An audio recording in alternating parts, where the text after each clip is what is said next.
السلام علیکم ناظرین، میں ہوں محمد شفیق۔ آپ دیکھ رہے ہیں تبلیغ قرآن 92۔ ہمارا یہ چینل قرآن پاک کی تبلیغ، تعلیم اور تفسیر پر مشتمل ہے۔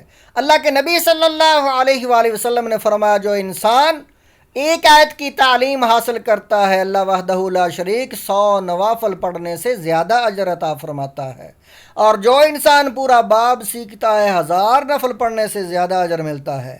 ناظرین، قرآن پاک کی آیت نمبر سورۃ بقرہ کی آیت نمبر 90 ہے، جس کی آج ہم تفسیر بیان کریں گے۔ آپ سے گزارش ہے، یہ ہمارا دینی چینل سبسکرائب کریں، شیئر کریں، لائک کریں اور ویڈیو کو پورا دیکھیں تاکہ 100 نوافل پڑھنے سے ہم زیادہ اجر پائیں۔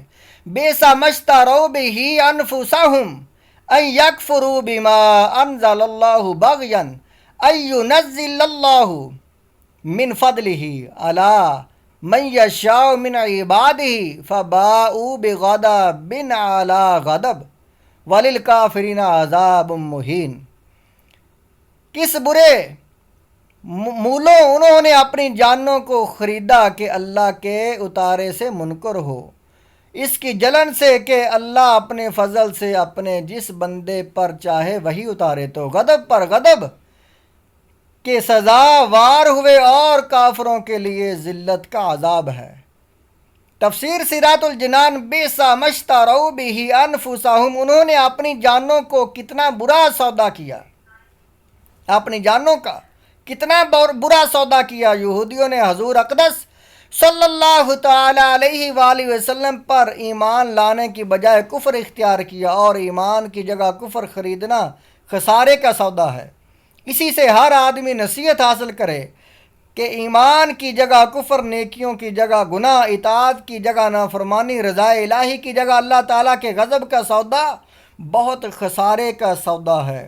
بغین، حسد کی وجہ سے یہودیوں کی خواہش تھی کہ ختم نبوت کا منصب بنی اسرائیل میں سے کسی کو ملتا، لیکن جب انہوں نے دیکھا کہ وہ اس منصب سے محروم رہے اور بنی اسماعیل کو یہ منصب مل گیا، تو وہ حسد کی وجہ سے حضور پر نور صلی اللہ تعالی علیہ وسلم اور ان پر نازل ہونے والی اللہ کی کتاب قرآن مجید کے منکر ہو گئے۔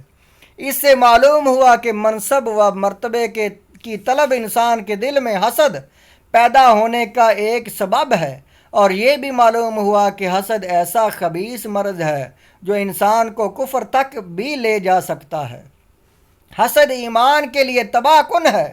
حسد کی تعریف یہ ہے کہ کسی مسلمان بھائی کو ملنے والی نعمت چھن جانے کی آرزو کی جائے، اور ایسی آرزو کی برائی محتاج بیان نہیں۔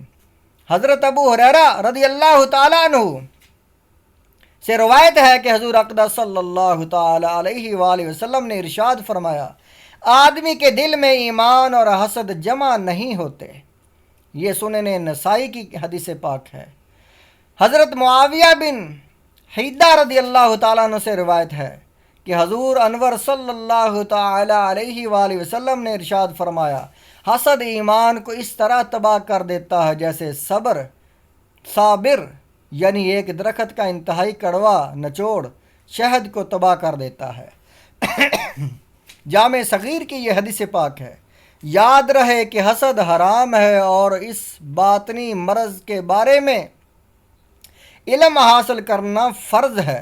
اس سے متعلق مزید تفصیل جاننے کے لیے امام غزالی رحمۃ اللہ کی مشہور کتاب احیاء العلوم کی 3 جلد میں موجود حسد سے متعلق بیان مطالعہ فرمائیں۔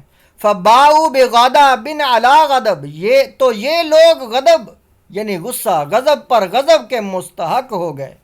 حضرت عبداللہ بن عباس رضی اللہ تعالیٰ عنہ فرماتے ہیں، یہودی تورات کو ضائع کرنے اور اس کے احکامات کو تبدیل کرنے کی وجہ سے پہلے غضب کے مستحق ہوئے، اور حضور پر نور صلی اللہ تعالی علیہ وسلم کے ساتھ کفر کرنے کی وجہ سے دوسرے غضب کے حقدار ٹھہرے۔ بعض مفسرین نے فرمایا کہ حضرت عیسیٰ علیہ السلام اور انجیل کا انکار کرنے کی وجہ سے یہودی پہلے غضب کے مستحق ہوئے، اور نبی کریم صلی اللہ تعالی علیہ وآلہ وسلم اور قرآن مجید کا انکار کر کے دوسرے غضب کے مستحق ہو گئے۔